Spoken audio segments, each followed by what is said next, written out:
सुबह gift Nifty करीब 215 से ज्यादा अंकों के प्रीमियम पर ट्रेड कर रहा था, जिसने बड़े गैप अप के संकेत दे दिए थे। बीएसई सेंसेक्स सुबह करीब 720 अंक उछलकर 46,135 के पार ओपन हुआ। एनएसई निफ्टी 50 ने भी बड़ी छलांग लगाई और 30,940 पर शुरुआत की। अमेरिकी राष्ट्रपति डोनाल्ड ट्रंप का बयान आया कि अमेरिका और ईरान के बीच पीस डील आखिरी चरण में है और होर्मुज जलडमरू मध्य जल्द खुलेगा। इस पीस डील की खबर से ब्रेंट क्रूड ऑयल 6% से ज्यादा टूटकर $96 प्रति बैरल के पास आ गया, जो 2 हफ्तों में पहली बार $100 के नीचे गया। कच्चे तेल के गिरने से भारतीय रुपया 40 पैसे मजबूत होकर डॉलर के मुकाबले 95.20 के स्तर पर आ गया। अमेरिकी विदेश मंत्री मार्को रूबियो ने बयान दिया कि भारत और अमेरिका अंतरिम व्यापार समझौते को अंतिम रूप देने के बेहद करीब हैं। जापान का निक्की सुबह 3% से ज्यादा उछला, जिसने भारतीय बाजार के बुल्स को और हिम्मत दी। शुक्रवार के डेटा के अनुसार घरेलू संस्थागत निवेशकों ने 6,003 करोड़ रुपए की भारी खरीदारी कर विदेशी निवेशकों की बिकवाली को पूरी तरह सोख लिया था। बाजार खुलते ही वॉलेटिलिटी इंडेक्स विक्स 6% से ज्यादा क्रैश होकर 16.6 के स्तर पर आ गया, जिसका मतलब था कि बाजार का डर खत्म हो चुका है। अब बात करते हैं बाजार खुलने के बाद सुबह 9:30 से 11:30 के बीच सेक्टर्स में जो एक्शन तेज हुआ देखने लायक था। चलिए देखते हैं इस दौरान की बड़ी खबरें। बैंक निफ्टी खुलते ही 800 अंक से ज्यादा भागा और देखते ही देखते 55,000 की मनोवैज्ञानिक स्तर की तरफ बढ़ गया। क्रूड ऑयल गिरने से गाड़ियों की लागत कम होने की उम्मीद में निफ्टी ऑटो इंडेक्स सुबह 2.3% उछला। भारत भर में रिन्यूएबल और ग्रीन एनर्जी स्टॉक्स में भारी वॉल्यूम के साथ खरीदारी देखी गई। एलआईसी का शेयर शुरुआती कारोबार में 4% से ज्यादा उछलकर 846 रुपए के पार निकल गया। एलआईसी ने अपने वित्तीय नतीजों में देश की दूसरी सबसे ज्यादा मुनाफा कमाने वाली फर्म बनने का गौरव हासिल किया, जिसका चौथी तिमाही का शुद्ध लाभ 19,684 करोड़ रुपए रहा। एलआईसी निवेशकों के लिए बड़ी खबर, कंपनी ने 29 मई 2026 को बोनस शेयर के लिए एक्स डेट और रिकॉर्ड डेट तय किया। State bank of India SBI ने सालाना मुनाफे के मामले में 80,032 करोड़ रुपए कमाकर एलआईसी को भी पीछे छोड़ दिया। चौथी तिमाही Q4 के शानदार नतीजों में मुनाफा 12% बढ़कर 1,520 करोड़ रुपए होने से आइशर मोटर्स निफ्टी का टॉप गेनर बना। हिंडाल्को के Q4 नेट प्रॉफिट में 51% की भारी गिरावट आई, जिससे ये शेयर सुबह दबाव में रहा। सुबह के वक्त केवल आईटी इंडेक्स लाल निशान में था।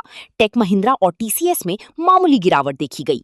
अडानी एंटरप्राइजेस सुबह के टॉप गेनर्स की लिस्ट में शामिल हुआ और 2% से ज्यादा बढ़ा। श्रीराम फाइनेंस में लगातार दूसरे दिन मजबूती रही और ये सुबह 2.5% ऊपर ट्रेड कर रहा था। ऑटो सेक्टर में तेजी के चलते महिंद्रा एंड महिंद्रा के शेयर ने भी सुबह नया इंट्राडे हाई छुआ।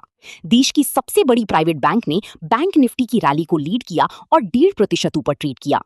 आईसीआईसीआई बैंक ने भी 54,000 की बैंक निफ्टी बेस को मजबूत करने में बड़ा योगदान दिया। कोटक हेल्थकेयर और दीपा ज्वेलर्स को सेबी से आईपीओ लाने की मंजूरी मिली। दोनों कंपनियां 545 करोड़ रुपए जुटाएंगी। एसएमई सेगमेंट में आज आए कुछ नए आईपीओज में रिटेलर्स का अच्छा रिस्पांस देखने को मिला। मिड कैप इंडेक्स भी पीछे नहीं रहा और सुबह के सेशन में 0.9% की बढ़त के साथ ट्रेड कर रहा था। छोटी शेयर्स में रिटेलर्स ने जमकर बाइंग की और स्मॉल कैप इंडेक्स 1.4% ऊपर चला गया। सुबह के समय बाजार की चौड़ाई इतनी शानदार थी कि हर 2 बढ़ने वाली शेयर्स के मुकाबले सिर्फ 1 शेयर गिर रहा था। अब बात करते हैं दोपहर 12 से 2 बजे के बीच की, जब कई चुनिंदा शेयर्स और कॉर्पोरेट घोषणाओं ने बाजार में खलबली मचाई। चॉइस ब्रोकिंग के सुमीत बगड़िया ने टेक्नो इलेक्ट्रिक में 1450 रुपए के टारगेट के साथ बाय रेटिंग दी, जिससे शेयर में वॉल्यूम बढ़ा।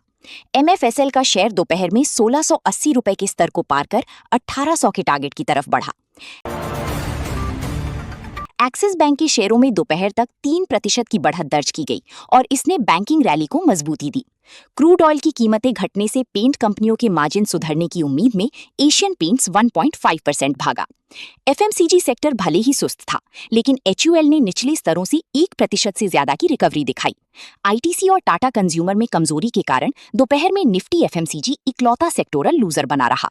वेदांता के शेयरों में दोपहर की ब्लॉक डील की खबरों के बीच भारी ट्रेडिंग वॉल्यूम देखा गया। फार्मा सेक्टर में सुस्ती के बीच सन फार्मा निफ्टी की टॉप लूजर्स की सूची में बना रहा। कच्चे तेल की कीमतों में 6% की गिरावट से ओएनजीसी की शेयरों में मुनाफा वसूली देखी गई। कमजोर तिमाही आउटलुक के कारण टाटा कंज्यूमर की शेयर में आज 0.5% की गिरावट रही। दोपहर 12:30 बजे तक 23,800 और 23,900 की कॉल राइटर्स अपनी पोजीशन छोड़कर भागने लगी, जिससे शॉर्ट कवरिंग रैली ट्रिगर हुई। पुट राइटर्स ने 24,000 की स्ट्राइक प्राइस पर भारी पोजीशन बनाई, जो बाजार के लिए नया सपोर्ट बन गया। शुरुआती गिरावट के बाद दोपहर में JSW स्टील और टाटा स्टील की बदौलत मेटल इंडेक्स हरे निशान में आया। दोपहर बाद IT इंडेक्स ने निचली स्तरों से रिकवर किया और विप्रो करीब 1% मजबूत हुआ। रिन्यूएबल एनर्जी में तेजी के चलते सुज़लॉन एनर्जी में निवेशकों की भारी दिलचस्पी देखी गई। क्रूड और GLR की मजबूत बिक्री की उम्मीद में टाटा मोटर्स 2% ऊपर ट्रेड करने लगा। ऑटो रैली में मारुति ने भी अपना योगदान दिया और दोपहर में 12,000 रुपए के स्तर के ऊपर टिका रहा। देश की सबसे मूल्यवान कंपनी रिलायंस ने दोपहर बाद इंडेक्स को मैनेज करने में बड़ा रोल निभाया। आज की तेजी से BSE में लिस्टेड सभी कंपनियों का कुल मार्केट कैप एक नए रिकॉर्ड स्तर पर पहुंच गया। दोपहर 1 बजे जब यूरोप के बाजार FTSE DAX खुले तो वो भी हरे निशान में थे, जिससे भारतीय बुल्स का हौसला 2 गुना हो गया। आखिरकार आया दोपहर 3:30 का वक्त, जब क्लोजिंग बेल बजी और बाजार ने इतिहास रच दिया। ये रहीं आखिरी घंटे की बड़ी खबरें। BSE सेंसेक्स आज दिन की उच्चतम स्तर के करीब 1074 अंकों की भारी तेजी के साथ 76,489 पर बंद हुआ। NSE निफ्टी 50 ने 312 अंकों की छलांग लगाई और 24,032 पर जाकर थमा। आज का असली हीरो रहा बैंक निफ्टी, जो 1,238 अंक चढ़कर 55,294 के ऐतिहासिक स्तर पर बंद हुआ। निफ्टी मिड कैप 100 इंडेक्स अंत में 0.9% की शानदार बढ़त के साथ बंद हुआ। स्मॉल कैप 100 इंडेक्स ने बड़ी आउट परफॉर्मेंस दिखाई और 1.4% की तेजी के साथ बंद हुआ। कल यानी 26 मई को होने वाली मंथली FNO एक्सपायरी से ठीक एक दिन पहले इस तेजी ने शॉर्ट्स बेचने वालों को पूरी तरह फंसा दिया। आज के सबसे बड़े महारथी रहे आइशर मोटर्स, श्रीराम फाइनेंस और एक्सिस बैंक। आज बाजार की आंधी में जो नहीं टिक पाए वो थे हिंडाल्को, सन फार्मा और टाटा कंज्यूमर। बाजार बंद होने तक निफ्टी FMCG 0.18% डाउन को छोड़कर बाकी सभी सेक्टोरल इंडेक्स शानदार हरी निशान में बंद हुए। आज के इस सिंगल ट्रेडिंग सेशन में भारतीय शेयर बाजार के निवेशकों की संपत्ति में लाखों करोड़ रुपए का इजाफा हुआ। तो दोस्तों, ये थी आज 25 मई की वो 50 बड़ी खबरें जिन्होंने आज दलाल स्ट्रीट का नक्शा बदल दिया।